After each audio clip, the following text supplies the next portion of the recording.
हाँ भाई, नमस्कार अमनम। तो कैसे हो? आशा करता हूँ स्वस्थ होंगे, अच्छे होंगे। और आप देख रहे हैं माइंड जोन एजुकेशन प्लेटफॉर्म। तो इस पे आप सभी लोगों का वेलकम, स्वागत है ना। तो एक वैकेंसी मई में जो होने वाली आपकी एग्जाम है उसके ऊपर चर्चा करेंगे कि क्या वास्तविक में मई में एग्जाम हो रही है कि नहीं हो रही है। एक सबसे महत्वपूर्ण बात यही है कि आपके जो सिलेबस वगैरह चेंज हो गए हैं, तो इतनी बड़ी चेंजमेंट कुछ नहीं हुई है, मेंस के लिए कुछ चेंज हुई है। तो वो आपको डरने की आवश्यकता नहीं है। नई वैकेंसी को लेकर के मैं एकदम आज क्लियर कर दूंगा आप सबको। तो उसके अनुसार आप अपनी स्ट्रेटेजी प्लान कीजिएगा। जो सेल्फ प्रिपरेशन कर रहे हैं द बेस्ट है आज तक की। एक बार आपने अगर एसआई की प्रिपरेशन कर ली या फिर आपने ई वालों की कर ली, एक्स वाई जेड आपने कोचिंग वगैरह पहले कर ली है, तो आई थिंक मुझे ऐसा लगता है कि बार बार आपको कोचिंग करने की आवश्यकता नहीं है। मेंस के लिए आप आंसर राइटिंग की टेस्ट सीरीज ले सकते हैं, ऑफलाइन जा सकते हैं, ऑनलाइन ले सकते हैं, वो आपके डिपेंड करता है। वो तो लेनी ही पड़ेगी मेंस के लिए, तो आंसर राइटिंग के लिए। तो प्रीलिम्स के लिए मैं आपको बता दूं, देखो, सेल्फ प्रिपरेशन करोगे, आपके अगर 45% भी आ जाएंगे ना, लास्ट ईयर पेपर था। अभी मैं आपको लास्ट में पूरी स्ट्रेटेजी बता दूंगा, छोटा 5-7 मिनट का वीडियो होगा, आप देख लें, टॉक्स में देख लिया और स्पीड से, ठीक है। नई भर्ती की स्वीकृति को लेकर के बात करते हैं, है ना। नई भर्ती की जो आपकी आरएएस की वैकेंसी है ना, जो नई भर्ती है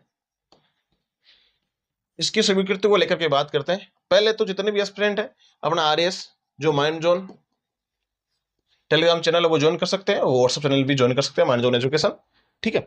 हाँ, इसके लिए संपूर्ण नोट्स वगैरह जो टेस्ट वगैरह है वो फिलहाल 15-20 दिन में स्टार्ट कर देंगे। आप टेस्ट दे लेना अच्छे तरीके से, उसकी पीडीएफ, टेस्ट की पीडीएफ आपको मिल जाएगी, आप ऑफलाइन भी टेस्ट दे सकते हैं उसका, ठीक है। तो वो चीज़ पर और बात कर लेंगे संपूर्ण तरीके से। प्रीलिम्स के लिए आपको द बेस्ट 100% एकदम शानदार तरीके से कंटेंट मिल जाएगा, ठीक है। थोड़ा सा 15-20 दिन का उसमें वेट कीजिएगा। आप जहां से आप पढ़ रहे हो वहां से कंटिन्यू पढ़ते रहिए। नई भर्ती की बात करते हैं। बैक टू बैक वैकेंसी आती है, आपको पता है। अब की बार वैकेंसी आई नहीं है, थोड़ा सा लेट है, क्योंकि देखो चॉइस वाली वैकेंसी कंप्लीट हो चुकी है। और आपको अगर जितने भी अभी हाईलाइट मुद्दे चलते हैं वैकेंसीज के, वो आपको आर एस सुनील चौधरी में मिल जाते हैं यूट्यूब चैनल पे, वहां सब्सक्राइब कर सकते हो, ठीक है। तो आर एस की जो वैकेंसी है और जो बुक्स नीचे टेक कर रखी है ना, वो बुक्स आप ऑर्डर कर सकते हो। पेनोरमा की बुक, जो भी बुक्स मैं आपको बताता हूँ, रेफरेंस में देता हूं, तो आप वो बुक्स पढ़ लिया करो, ठीक है। गाइड आप पढ़ लिया करो। जो चीजें आप पढ़ोगे जितनी है ना बुक्स से सेल्फ, उतना बेटर रहेगा। नई वैकेंसी आपके लगभग 700 से 800 पदों पे आने की पूरी पूरी संभावना है। आरएस की नई वैकेंसी बैक टू बैक आती है, आपको पता है। अब जो वैकेंसी है अब आपकी 700 से लेकर 800 पदों पे आ सकती है। 500 पदों की भाई चर्चा चल रही थी पहले, लेकिन फिलहाल में वो वैकेंसी अभी तक स्वीकृत नहीं की गई है, ठीक है। वो अब सारे डिपार्टमेंट से जितने डिपार्टमेंट है वैकेंट पद जितने आएंगे उस हिसाब से 700-800 पद बहुत होते हैं आरएस की वैकेंसी के लिए। अब की बात 1096 पद थे ना, उससे सारे एस्पिरेंट्स लगभग जो पढ़ने वाले थे उसमें लग चुके थे। अब जो वैकेंसी आपकी आएगी ना वो अच्छे पदों पे आएगी।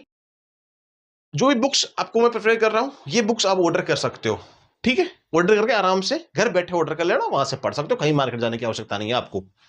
इतने पदों पे वैकेंसी आ जाएगी। कब तक आएगी वैकेंसी, ये चीज पहले बता दो हमको, फिर बात करते हैं कि भाई हाँ कब तक वैकेंसी आ जाएगी। जुलाई अगस्त तक, अगस्त तक ये वैकेंसी आएगी। आपके नोटिफिकेशन आने की संभावना है जुलाई अगस्त तक। मई में कोई एग्जाम नहीं होगी आपकी इसकी, है ना। ना आवेदन हुए हैं, ना अभी कोई स्वीकृति मिली है, ना वित्त विभाग, ना कार्मिक विभाग, ना आरपीएससी अभी तक डेटा कलेक्ट करने में लगे हुए हैं कितनी क्या पोस्ट आ सकती है, ठीक है। अगस्त तक आपकी वैकेंसी आएगी। तो नवंबर दिसंबर तक शायद हो सकता है कि आपकी प्री एग्जाम हो जाए। नवंबर दिसंबर तक हो सकता है कि आपकी जो प्रीलिम्स एग्जाम है वो हो सकती है। संभावना है कि लास्ट इस साल में एग्जाम हो सकती है, संभावना है, आगे भी जा सकती है।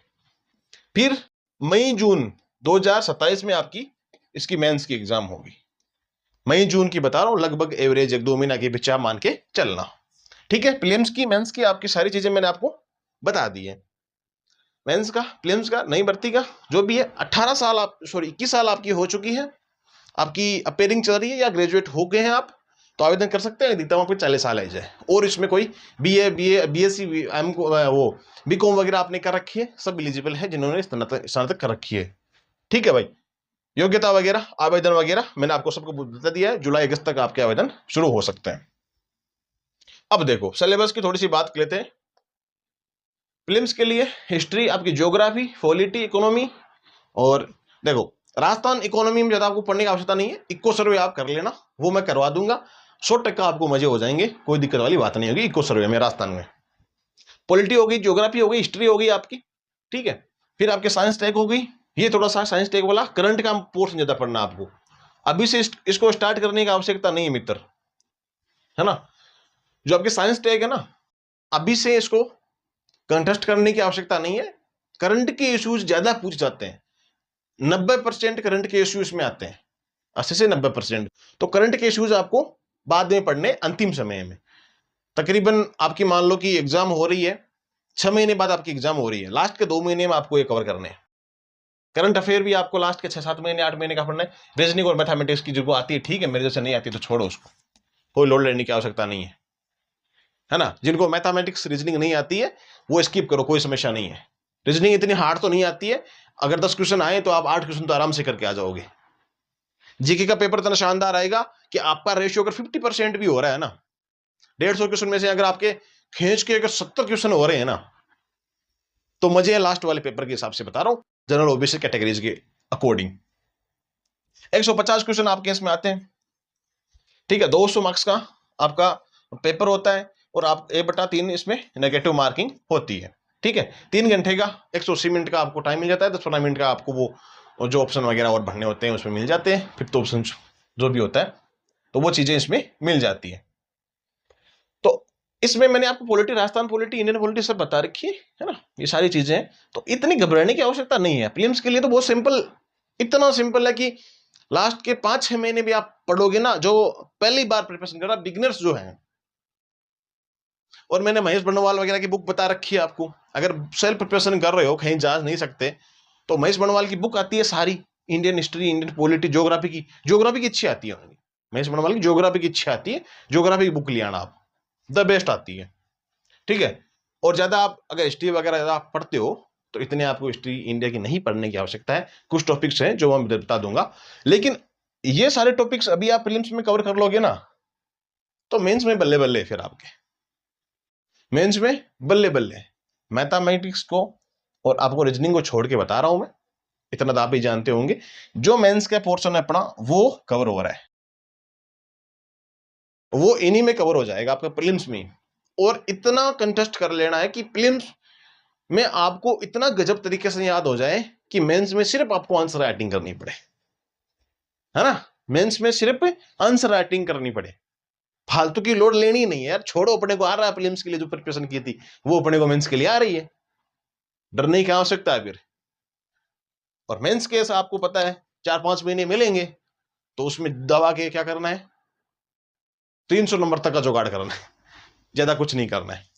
लेकिन उसमें भी क्या होता है, ऊपर से लेके नीचे तक क्या होता है, पसीना आ जाता है। कोई ना, हो जाएगा आराम से, आप तो चिल करके आराम से पढ़ाई किया करो, सब हो जाता है, क्या नहीं होता, जो लगते हैं वो इंसान तो लगते हैं ना। इतने कमजोर है, इतने मैं कह रहा हूं, इतने कमजोर कमजोर एस्पिरेंट है जो कि आरएस में सिलेक्ट होते हैं, जिनका आईक्यू ये होता है, सही बताऊं ना, तो उनको कुछ याद नहीं रहता था। एक है एस्पिरेंट, बिल्कुल डफल था वो, उसको याद नहीं था, बिल्कुल भी याद नहीं था, फिर बोला यार सुनील भाई क्या करूं, बताऊंगा एक बार, उसका पॉडकास्ट भी लेके आऊंगा मैं, लेकिन फिर एकदम से बताने में मजा आएगा ना, अभी मैं सारी चीज बता दूंगा तो उसमें इंटरेस्ट खत्म हो जाएगा, एक साथ सारी बातें बताऊंगा। तो कमजोर, होशियार, ये बातें स्किप करो, ये कोई मैटर नहीं करती है, डजंट मैटर। बाकी आप प्रिपरेशन कर सकते हो, कोई भी आपका क्वेरी है तो कमेंट बॉक्स में कमेंट करके डाल सकते हो। खैर मिलेंगे नेक्स्ट वीडियो में, तब तक के लिए राम राम, जय हिंद।